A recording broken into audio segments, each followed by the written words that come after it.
As always, very fortunate to be here in southern Utah for Season 2 of Driver's Seat. I'm your host, Rich Klein, and I'm here with our special guest, Tony Pellegrino from GenRight in the newest to the fleet, Aftershock.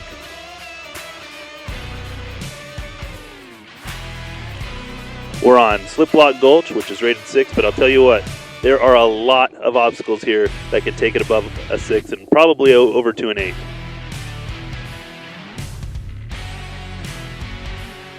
We're going to hit the trail, and we know you're going to have a good time watching us. Today I'm driving a brand new 2020 Jeep Wrangler JLU for Unlimited. We call it the Aftershock.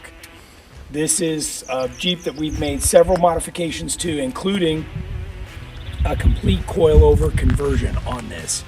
So we've removed all the factory suspension, frame, everything, and replaced it with our own. We call it the EXS. We kept the factory engine, transmission, and transfer case. In this case, we started with a Rubicon. We also replaced the full doors with half doors, aluminum half doors that we make, to give this a really good off-road capability. Everything's been improved. The approach angle, the departure angle, the ground clearance. There's no brackets that hang down. We've upgraded from the Dana 44 axles to a 60 and a 70 in the rear that are purpose-built high pinion axles. We've relocated a few other things in the vehicle to balance out the weight. We've added a winch, and the vehicle just works really, really good. So we chose the Mickey Thompson Baja Boss mud terrain tire. This is a DOT Street rated tire. It's a 40 by 12, 50, 17 on a KMC beadlock wheel, and these are a forged version of their wheel. Normally, a lot of people run the cast wheels. We like the forged version, and this runs a 5-inch backspace. So the wheel is really tucked back in over the knuckle, which gives you less scrub radius when you're out on the trail turning. It doesn't break traction. We've got a giant 3.0 Coilover Shock, and this one's produced by King, and it's also an IBP, internal bypass. So this shock has the same ability as a double shock setup, but it's all built into one, and it's nice and quiet. In addition, that's backed up by a 2-inch, what they call bump stop, or a nitrogen hydraulic bump stop. And then we've replaced the entire frame with a thicker frame. The factory frame is strong, but it's very thin. And if you go to weld new brackets to it, it just burns through. So we replaced this with a giant 3/16 thick frame. It only adds a little bit over 200 pounds to the overall vehicle, but the frame is the backbone to the entire suspension, where all the attachment points are and shocks. So you want to make sure that your frame is really stout. We've upgraded the steering to PSC's, what they call their big box, and that's also got the RAM assist on it. So that's a really nice full hydro system, and that helps a lot. Again, we went with a Warn Xeon winch in the front, and that's got the synthetic cable instead of the wire cable, and then a factor 55 flat link on there. All of that to help keep the front end real tight. We trimmed the flares just a little bit and took out the inner fender well to fit the bigger tire.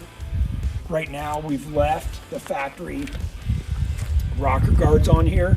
This is all part of a stage build that we're doing with this Jeep, where the next stage will be adding our aluminum fenders and our rocker guards.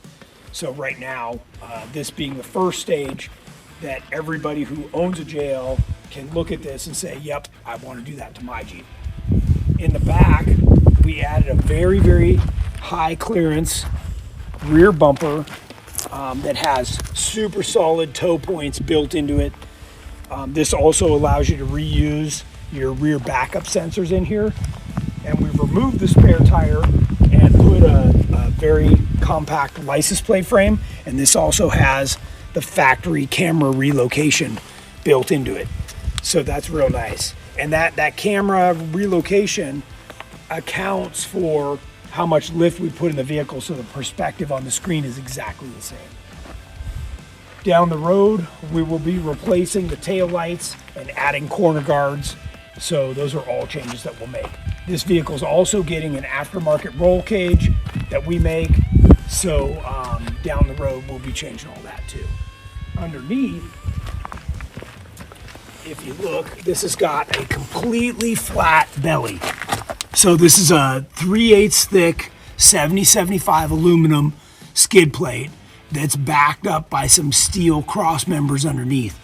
And the control arms are all protecting the drive shafts, and there's no brackets that hang down below the axles. So this gives the ability to go over obstacles very smoothly. To get this same ground clearance on a regular Jeep without these features built into it, you'd have to be on a 46-inch tire, which go on a 46-inch tire raises the center of gravity and makes it feel very unstable on the off camber. So this allows us to lower the center of gravity and keep everything down, but have the same brake overhang. So we're running Sliplock, rated 6, and Tony, we're in your newest vehicle to the fleet, Aftershock. Tell me a little bit about the vehicle and why you decided to name it Aftershock. Well, the original JK that we built was the Terremoto, which is Italian for earthquake. So to stay in that same vein, Aftershock only made sense as part of being an earthquake, right? Every earthquake has Aftershock, so here it is. This is new 2020 JL, and this is the popular vehicle. Everybody likes these, and pretty amazing, we figured we'd build one.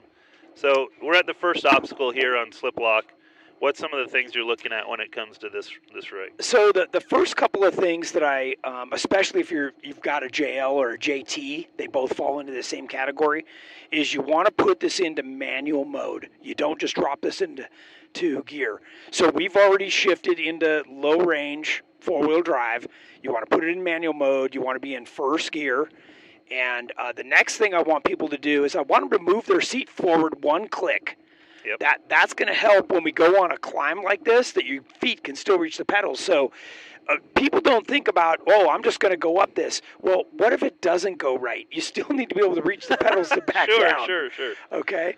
The next thing you want to do is turn on your lockers. So I'm going to go ahead and do that. Make sure when you turn on your lockers in a vehicle like this, you want to do it before they're under load. That makes a big difference. That gives everything, the little gears inside, a chance to engage. So I'm slowly rolling forward, not on the gas yet, gives the lockers a chance to engage. Then I'm looking at the lines. So a lot of the time when you come up to something like this, you can see where the main line is based on rubber. Sure. This actually has, it's quite dark. It's pretty all over well the place. covered all over. Yeah. So what's your line then? So then what I'm looking at is this kind of falls off to the left, or the driver's side.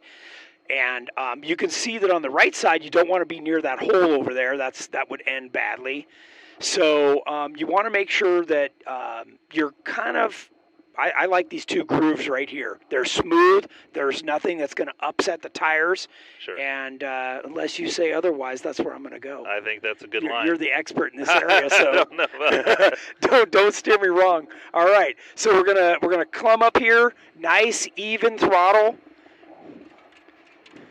and the vehicle climbs perfectly.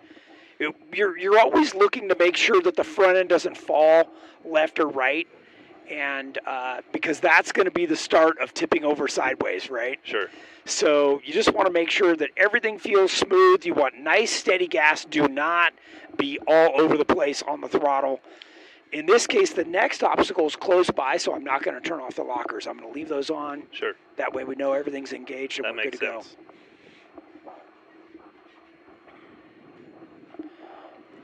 Yeah, I look at, how easy we went up there. There's black marks all over it because tires are moving and People are kind of spinning. churning, right? Yep. And the tires are spinning. Well, we didn't spin a tire whatsoever. That has a lot to do with your partners, right? Yeah, we work closely. In this case, I've got the Curry axles that have the brand new Auburn Select-A-Lock. It's an electric locker. Similar to the factory one, but this is an upgraded version that's built for the military. Oh, wow. So it's actually designed for heavy-duty applications like this. Sure. So that's kind of nice. And then, of course, we're using a good quality American-made tire, Mickey Thompson in this case, and their Baja Boss. So that's got the newest technology, great rubber compounds. Those are all key things that when you're out shopping for parts that you want to be looking for. And it makes a big difference, really, when you're on the trail. It's one thing when your buddies have, their tire, their choice. Sometimes it's the tire that they can afford. Another times it's tires that people are talking about on the internet. Yes, Yeah. yes. But you know what? The pros, they use a certain tire for a reason, right? And as long as you recognize that, that's at the end of the day, that's what matters. And that's you right. see the pros running it, and they don't slip a tire. And they make it every time. And they make it look good because that's what they do, right? They're good drivers. They've got good partners. And it's nice to see that, obviously, you're right there the whole time. Yeah, once you, especially in the industry, get to a certain level, you can run anything you want. Well, despite the products that are given to me or offered to be given to me, I want to make sure that our vehicles perform the best, and I'm not going to run a substandard product just because it's free. Of course. That's for sure. All right, this is much bigger climb. When I come up on a climb like this, I'm looking at several things. First, if everything goes well, you know exactly where I want to go. It's when things don't go well that I want to make sure that I've got my option to exit this thing. Sure. So the vehicle in front of us has cleared the top. That's the first thing I want to do. That's good trail etiquette. Make sure they're out of the way. Correct. If I don't want something to happen to him and I start my way up and now I can't complete the climb because he's stuck, or worse, he starts to roll backwards. Sure. Okay, here, I like this little notch right here. I'm gonna run over that. That's got some good traction in it with the driver's side tire. And again, nice, steady throttle. Even all the way up. You know, a little bit more than walking speed. This might be twice walking speed. Sure. That's always a great pace. And this is a little bit off camber, so we don't want to go too high on the driver's side. Because when the engine torques, it torques toward the passenger rear. Sure. So you want to keep that in mind too as you're going up obstacles. And then we're gonna stay on this lower path. Out here, you get a lot of mix of sand on top of rock. The rock has a great traction. The sand, obviously, Not so much. Not so much. Yeah. There's a lot of areas where, everyone says, oh, well, you're driving on sandstone. It's like 80 grit sandpaper. But really, when you start driving on this stuff, and our cameramen find out really quick, it's pretty slick. And so, they're walking around, or we're riding around, and you start to slide on some of this stuff. Not easy to navigate, whether you're walking or driving. Yeah. And you definitely, line choice is always a huge issue with that, right? Yep.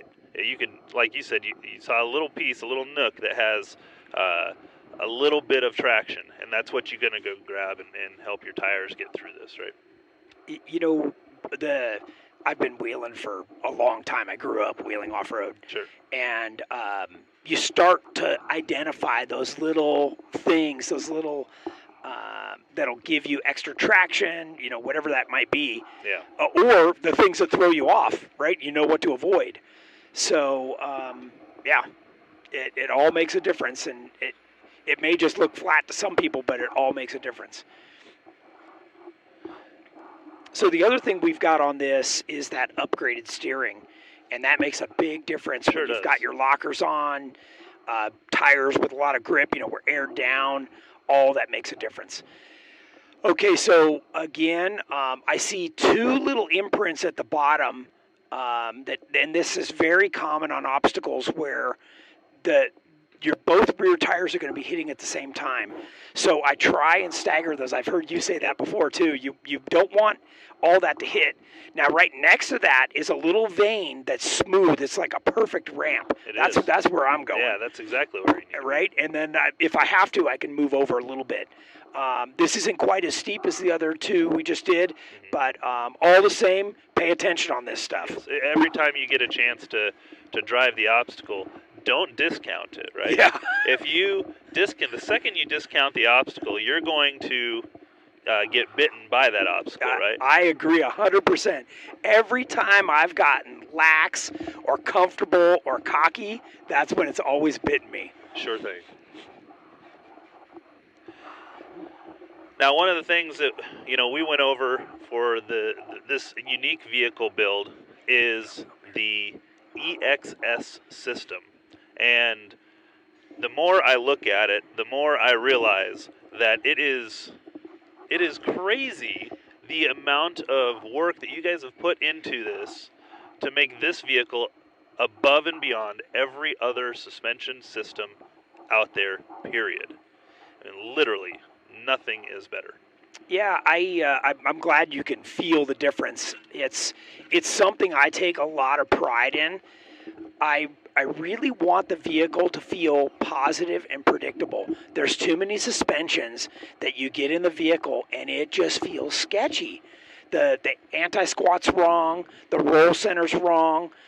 Just everything about it isn't right. And I think there's too many people that are designing things or coming up with kits based on price or how easy it is to put in, and that's not what I'm about. I want to build it right. You're spending your hard-earned money on something, and I want to make sure it works the right way. And just to touch on that, it's hard-earned money, and then you're also spending it on something like this rather than the vacation or something else. And now's your chance to really build something that's worth it. If you spend the money on the cheaper systems, you're getting a cheaper built product. You're sacrificing a lot when it comes to that. You get what you pay for. And exactly. And so, personally, if it was a difference between an $850 system or this kit, I would 100% go with this because it's the one-time make you cry buy,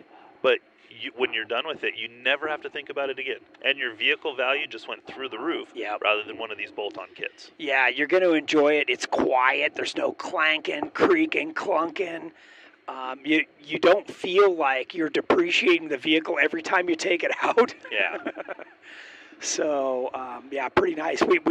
This is, like we talked about, this is brand new. I have 500 miles on this. Oh, my gosh. And we're on our way back from Moab, where we ran, 12, 15 trails out there. And didn't scrape once, didn't bang on anything once. That's amazing. Once you get it set up right, it's much more enjoyable. And, the nice thing, I was looking at the frame itself, this EXS system, that frame is clean. It doesn't look like a factory frame. It is stronger than the factory frame, but it looks like a show frame, something you'd find at like a car show. Yeah. Everything's shaved, clean, beautiful looking. Yeah. And that's not something you find in the Jeep world. Usually it's stuff hacked off. You have old welds in place, and it just doesn't look great. And here you are, typical, producing the best product possible. Yep. All right. Does this obstacle have a name? I don't know, actually. It's a good one. There's several lines here. I would not go that way. Yeah, so the left line is definitely the buggy line. Right? Yeah. The straight ahead line has a pretty good undercut on it. Yeah. The right line, I'm going to call that the Jeep line. I agree. And that's actually kind of a cool one. Yeah. And it's pretty aggressive looking, to it be honest. It this is. trail has gotten pretty chewed out. It has. Well, I'm going to go at it almost like riding it like a berm. Sure. Kind of come around. And the suspension's going to do the work. I'm going to make this look easy. We're going to walk right through here. Again, I'm making sure I'm in first gear. My lockers are on. And we're going to go nice, steady throttle again, like 2 times walking speed. And we come right up. And that's a good way to explain it. Everyone understands, walking speed or different things like that. And I always try to tell somebody, you just have to drive it. Well, what does that actually mean, right? So walking speed or 2 times walking speed, that's very descriptive and gives you a good idea of what it needs to be. Yeah, well, I learned when I was spotting people that I would say, okay, you're lined up. Okay, now it's time to go. Well, to them, like, it means pin it. I'm like, no, man. And then there's too slow, where they're like in the 100 to 1. No, that's Sure, too slow. sure. So we need you moving a little bit. You've got these tires weigh about 150 pounds each. Yep. You got 450-pound flywheels. Yeah. Just keep them moving. Makes a big difference. That makes sense. I know to you and I, we come from, the highest form of off-road racing, Ultra 4, and it's easy to take all of these things we know for granted, and they're just simple little tips that we can pass on and really make somebody else's off-road experience really enjoyable. Sure. Now that EXS system, as we're in between obstacles here, Yeah.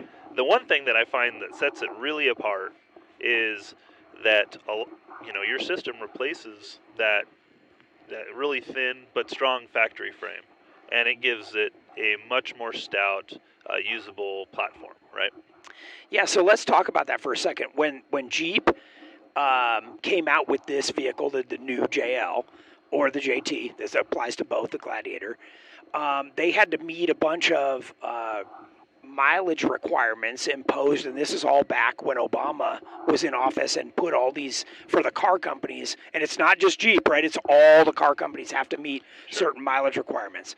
To do that, they had to take a lot of weight out of these vehicles. And again, it's not just Jeep, it's Mercedes, Honda, yeah. Toyota, everybody, right? So to do that, they had to basically thin things out and change the kinds of materials that they were using. So, the tailgate's magnesium, there's a bunch of aluminum body parts. Sure. They had to thin out the frame. The Wrangler is one of the last vehicles that still has a frame. All other vehicles have what's called a unibody construction, right? Makes sense. So that's all built into the body. So, and I know the guys at Jeep, I know a lot of them personally, they take a lot of pride in having a solid axle still in the front and that frame. And, they would rather see the whole vehicle go away rather than having to convert it to a unibody. Yep. So they take a lot of pride in that, and I absolutely love it. So they added a lot of carbon to the frame. Right. And that gives it its strength. That's right. That gives it its towing capacity. A whole bunch of features that a lot of people just look at it and go, well, it's got a full frame. That's great.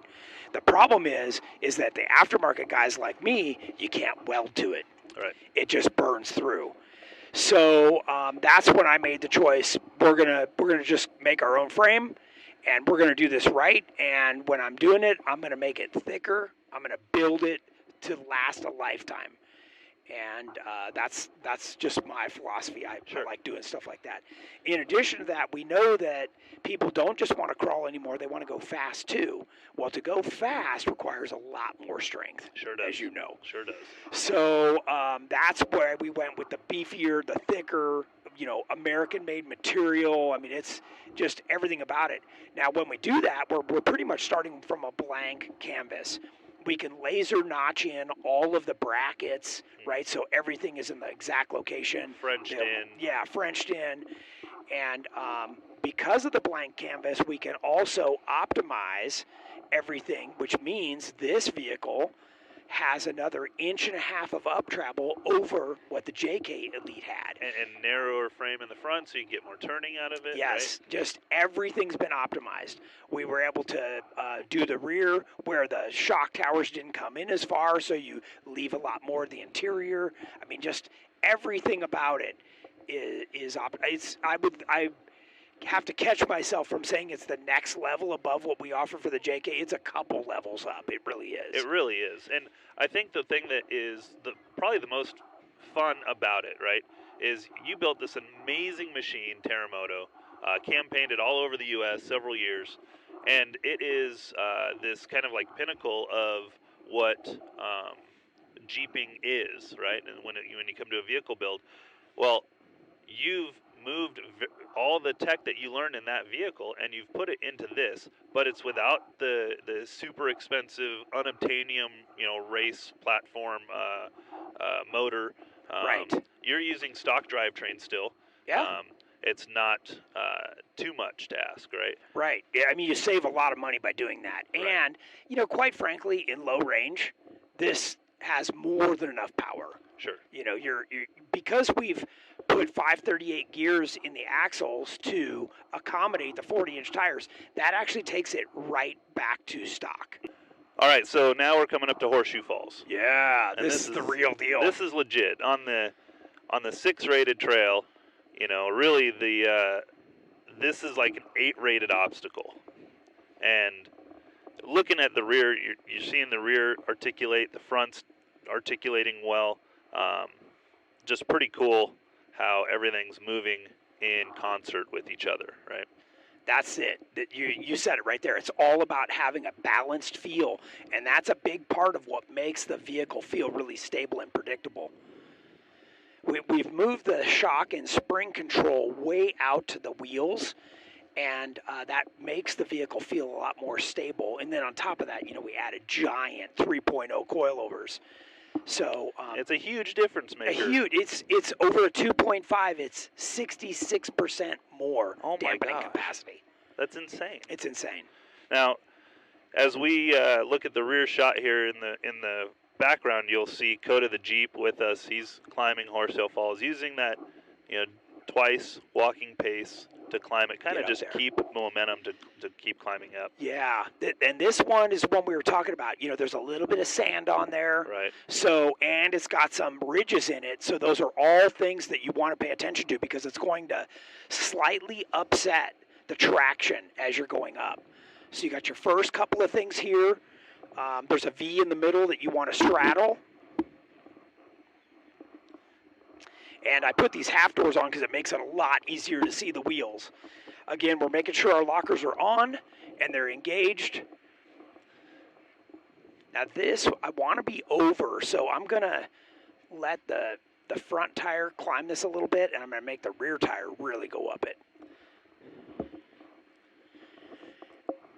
And then we're going to get in the hole here. All right.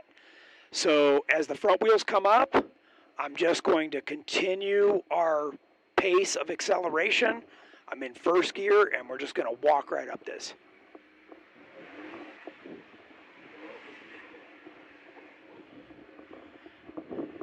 Nice and smooth. Literally like a pro. Thanks. Pretty amazing. Just how you execute that. It's not an easy obstacle by any measure. Awesome. Thanks. One of the things that I think is important to point out on an obstacle like that is backing up is not an option. That's a good point. Right? If you roll back on that, your rear tire is going to come up and you're going to end up on the lid. So that is, I hate to use the terminology one shot, but if for some reason you can't make it, you need to winch or have somebody pull you up. Do not back down, something like that. Well, and what's one of the weird things that happens with these when you go to back up subtly, right? When I'm saying these, I mean the JL in its factory settings. So one of the things about this new engine and transmission, remember, as the vehicles get newer, there's more computers on them. Right. So there's all kinds of sensors. So if you get on something where in, say, the Terremoto, I would have been able to roll back a little bit and then bump it. If you do that in this, it'll go into neutral. And you actually have to put it in park, turn off the engine, restart the whole thing. It's oh, man. Right? So just be careful not to do that. You actually have to purposely put it into reverse if you want to roll back at all. Yeah. All right, next obstacle here. You can see that there's tire marks on the steep side of the wall. We're going to keep the driver's side tire over there and kind of high up on the wall. And again, a little bit more than walking speed. And we're going to come right up it. Now that one can feel a little bad because remember I told you the motor torques toward the rear wheel. Sure. So in that hole for a second it's going to feel bad. Yep. You just need to stay steady. If you stop in there it's really going to feel awkward. Sure. So just a tip for those drivers watching this.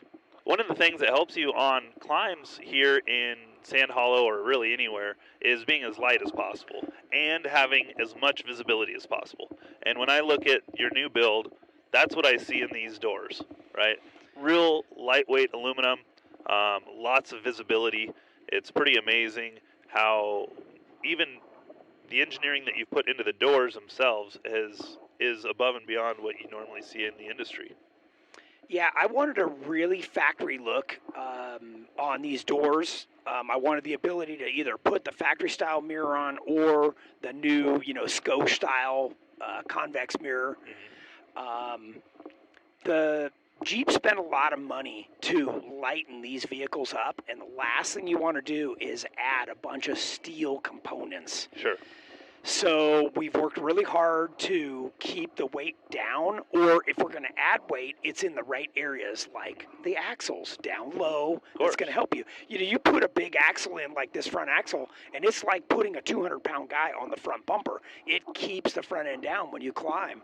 Sure and does. those are the kind of things that, to a newer driver, and everybody's talking about, oh, you got to go bigger axles, blah, blah, blah. You don't really understand until you've done it, and then you go, oh, man, somebody should have told me about this a long time ago. Right.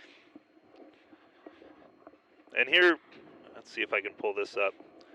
Of course, southern Utah and Sand Hollow, beautiful landscape. Beautiful. Getting ready to drop into, and Sliplock is like 3 different canyons. And so we're getting ready to drop into the second of 3 canyons. We've got Co-Dawg the Jeep. Follow them on Instagram. They're leading the way. We got Richard Garrett behind us, GenRight Faithful, and running the Sliplock canyons. Sand Hollow is kind of a weird thing. Every trail is essentially inside of a canyon, right? And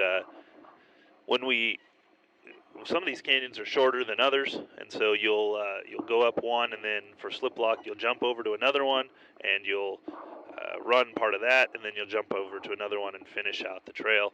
And it's just really cool. It's unique to this trail and to this mountain that you are in 3 different canyons for your trail. Yeah, I think it's great. The variety keeps it interesting. And I should mention, this is way west.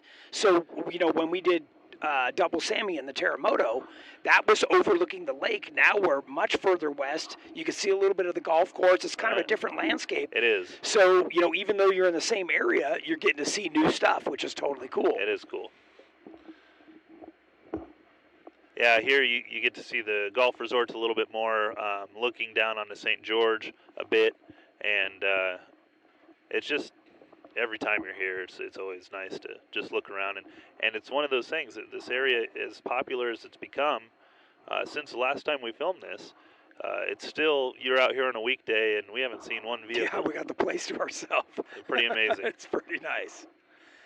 Pretty nice. And even if you've been here before, you might have said, oh, look at those rocks up there, but now you can focus on something else. Sure. So there's still plenty to see. There's tons to see here. I mean, you live here, and this morning we came up over the hill, and you're like, oh, man, this is beautiful. It really is. It really is. You bring it in each time. Yep. And, I mean, we're here, obviously, in October for Trail Hero, but what are some of the other events that you have on the schedule this year? So after this, we're going to head out to High Desert Roundup over Memorial Day.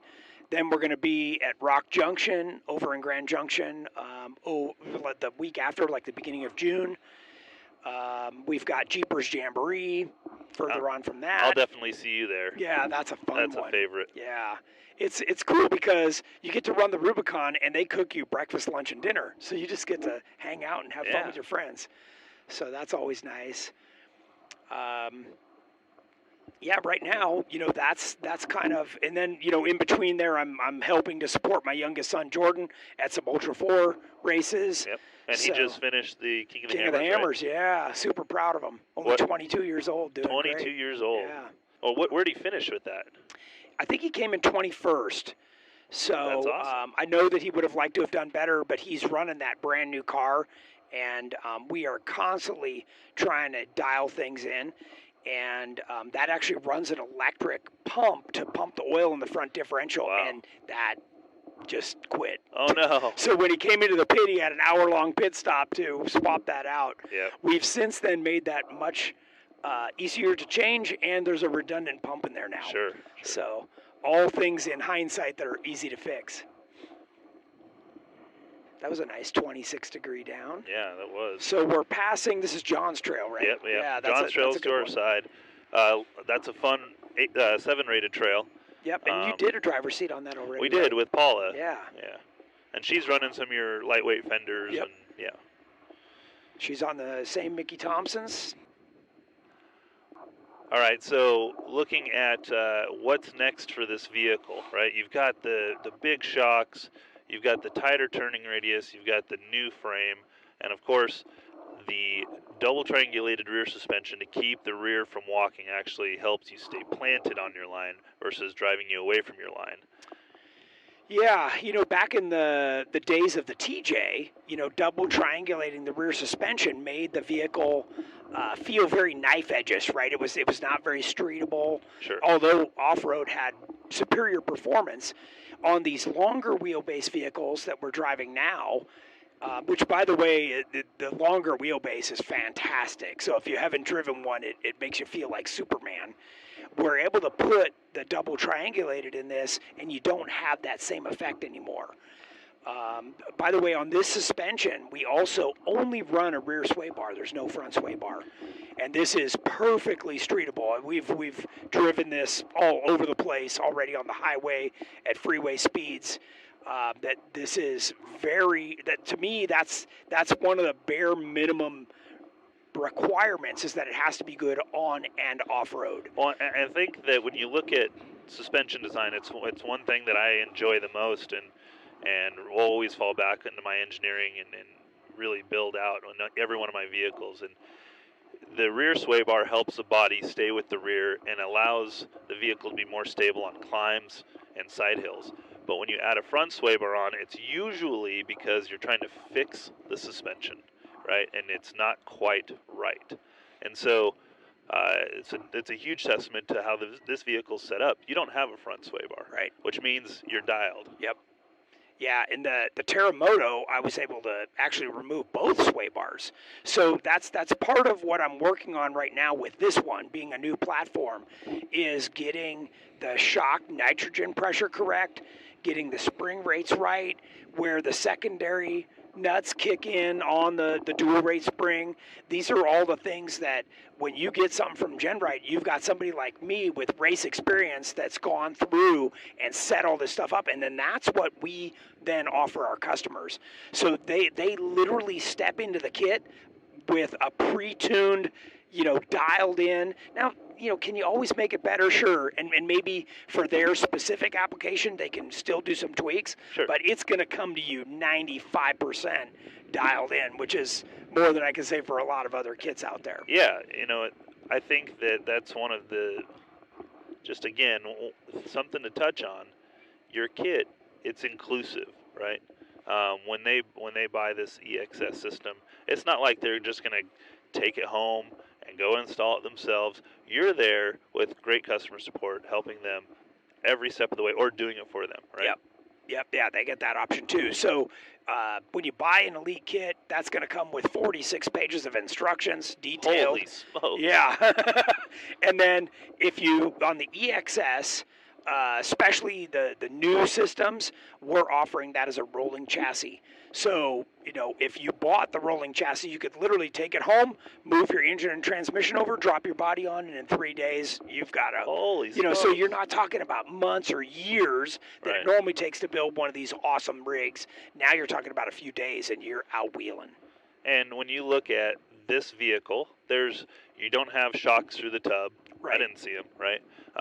The body, it looks like a stock JL as far as, you have the fenders, you made a little bit of trim there.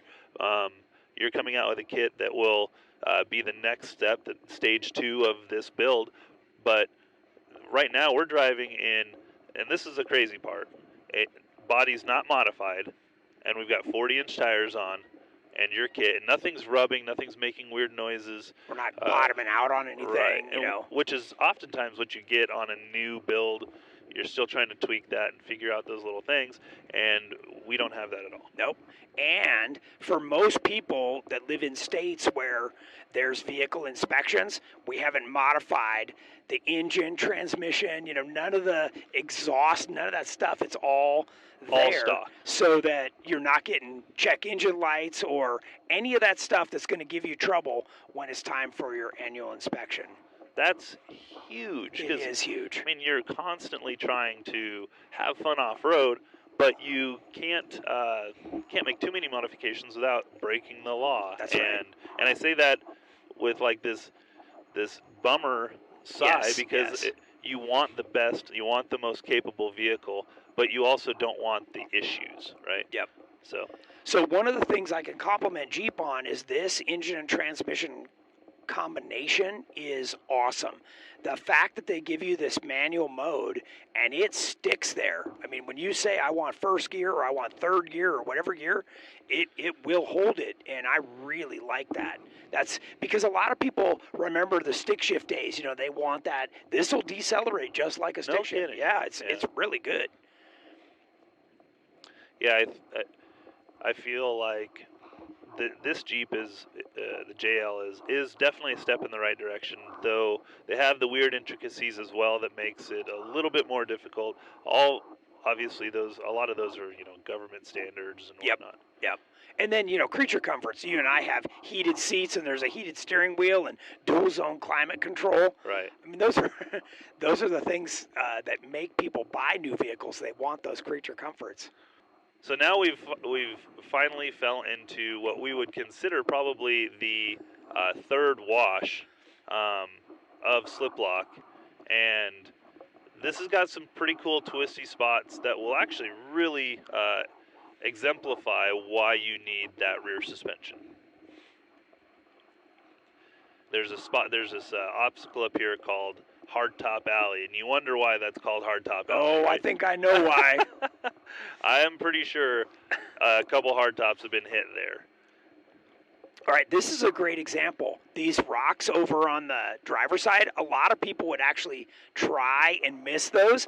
I'm going to use them as a little ramp to get us up onto this, and it's seamless. It's just right. I always call it a paved highway, but that little ramp just makes it so nice. And it makes the vehicle ride feel easier, right? Yeah, you're not thrashing everybody inside.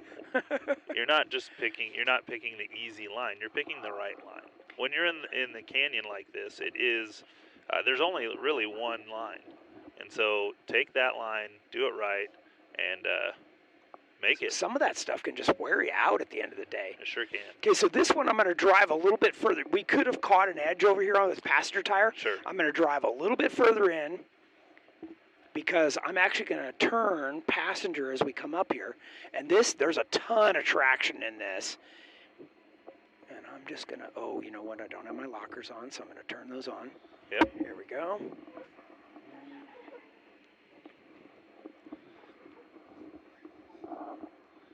And see that rear articulate. Just like that.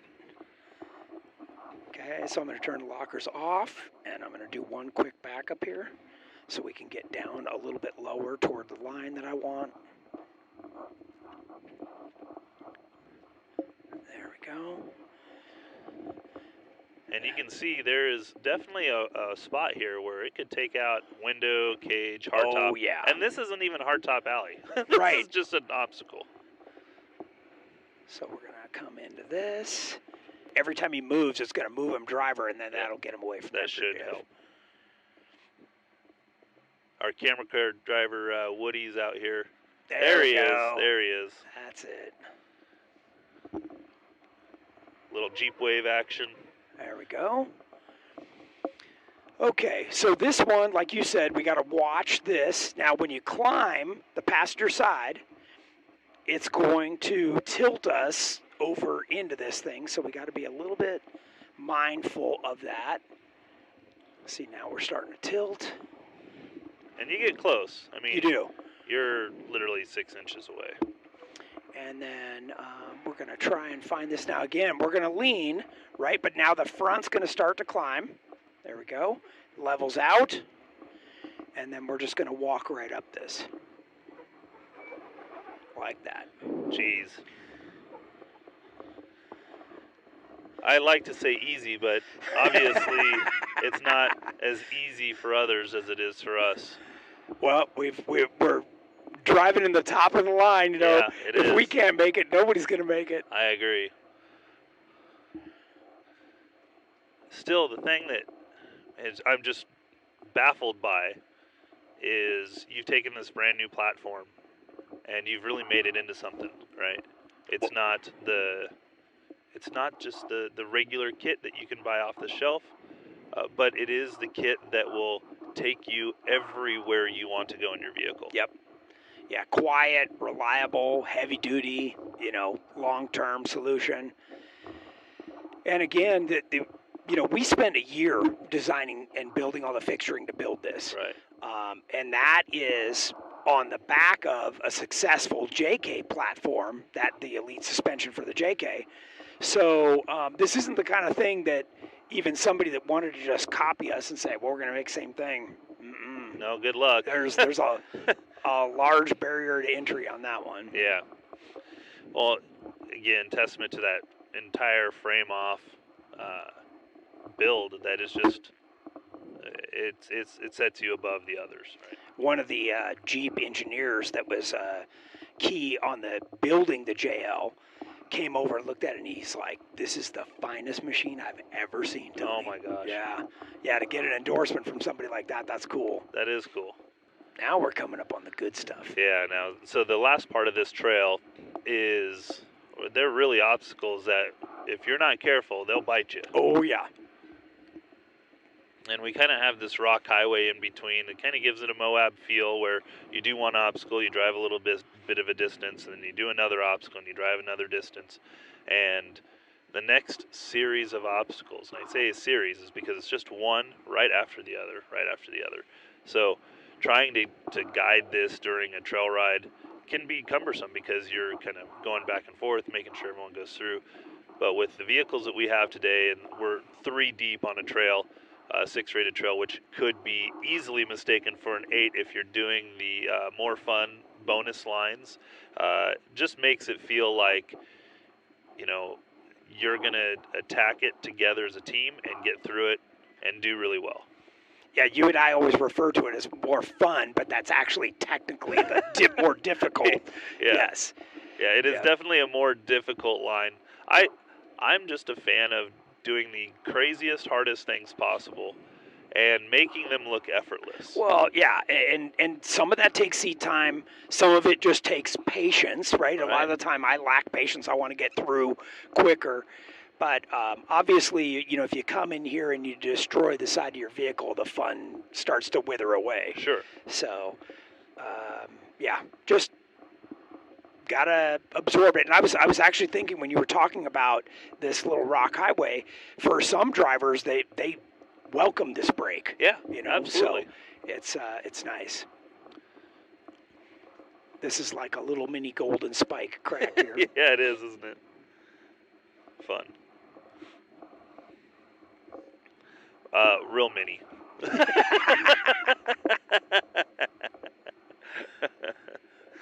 Oh, that's funny.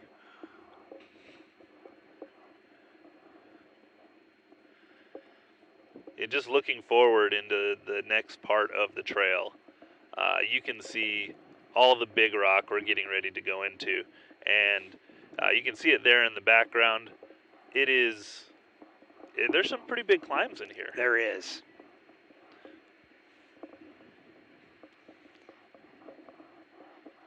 I'm still fascinated, even after all these years of coming out, how this rock gets shaped. And look at there, like there's a little mini arch right there, Very unique. Totally cool. Logan's actually our front cameraman. He's taking this shot right here where you can kind of see the arch. And you can follow him, West Desert Wheeler on YouTube. Just a really cool guy, definitely out here giving us some good shots. He just hit his head. Did you see that? I'll cut that out. Poor guy. Oh, that's funny. Feel bad for him. Oh, we got another little climb here. Guess I better turn on the lockers well in advance.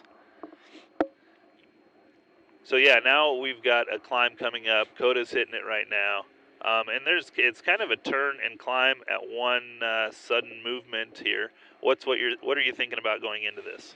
So again, I want to be smooth on the throttle. One of the worst things you can do is stop, right? You want to just keep the momentum going. The energy, the traction, the torque that it takes to restart movement of a vehicle is tremendous, and you're asking all of the parts in your vehicle to work really hard. So here, I just want to be nice and smooth and drive right up. Again, about walking speed or a little bit more. There is a hole on the driver's side that I purposely missed. You just, what would happen is your vehicle would go through it, but it would really upset the suspension, and that's what you're trying to avoid.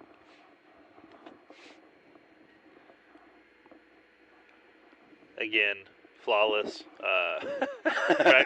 Just cracks me up, man.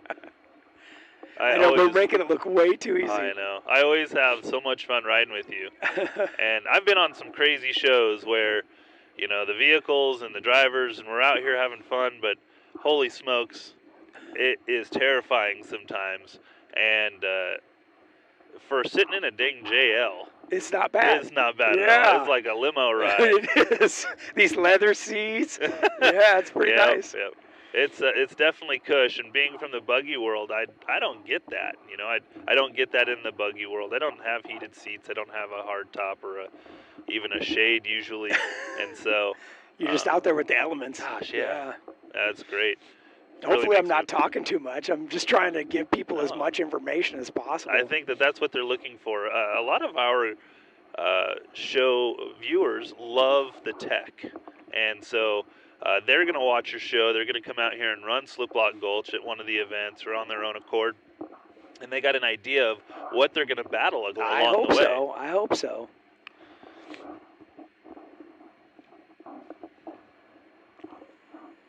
So we're fixing to get into hard top alley. Yeah. Let's see if we can catch up to Coda here so you can kind of see what's going on. Yeah.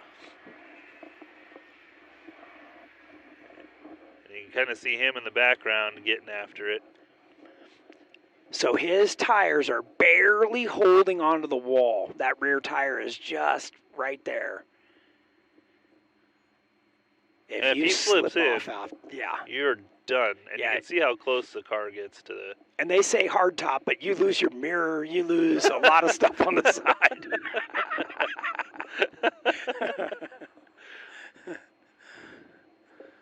All right, now it's our attempt, and let's see what we got. It's definitely narrow, right? It is, isn't it? Kind of squeezes like you drive a full-width vehicle in here, and you're like, whoa. Okay, so I'm going to get the tire up on the wall. Now, the one cool thing about our rear suspension being that double triangulated is the rear tire actually steers up onto the wall to help you hold your line, which is really cool. So the front comes down off. Yeah, the you're rear's way still higher on that wall than he was. Yeah. Oh my gosh, how comforting is that? I know, and the body stays level. It's so nice. And again, here, look at this one. This is a deep one right here. You definitely would not want to fall off this. If you fall off this, it's gonna hurt. Game over for your fender. Yeah. So this, you kind of drive up the crack a little bit. You want to make sure those rear tires get on, and then you can turn. Don't turn too early. See how we came down off that a little bit? Yeah. And then this up here, my personal choice on this line is to go passenger, and I'm going to straddle this little crack. I like to, like you do, so the driver's tire is going to hit this one first, and then the passenger tire will climb, and then we turn, and when the rear tire hits this rock, it's going to pivot us really nice. And it gives you a one tire at a time. I like it. It's perfect. And look at that flex. It's just awesome.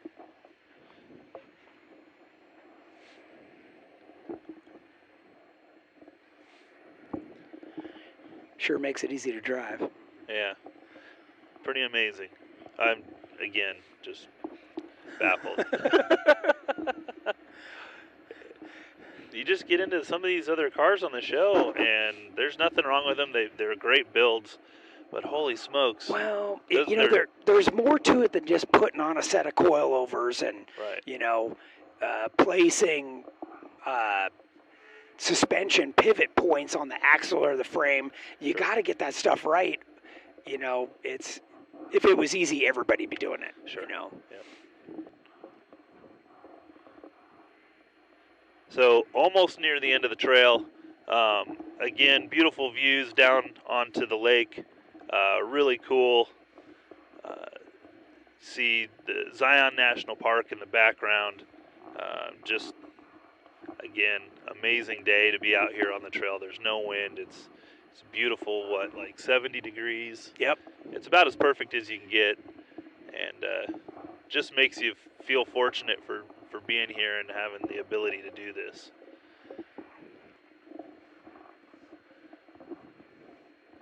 And as we crest the trail and finish this, Tony, I just want to say thanks again. The ride was great. Amazing what you've built and your crew has put together here on the JL platform for Aftershock. And the EXS system is something to think about when you're building your JL. It is absolutely amazing. The ride quality, the connection to the vehicle and the trail. If you're not a good driver, this will make you a good driver. If you are a good driver, you're really going to show it off. So, you know what? Good job again. Thanks. I appreciate the opportunity to have somebody like you ride along with me and get to experience it for yourself. It's great. This has been amazing. This is us signing off for the driver's seat. Appreciate you guys tuning in, and we'll see you on the next episode.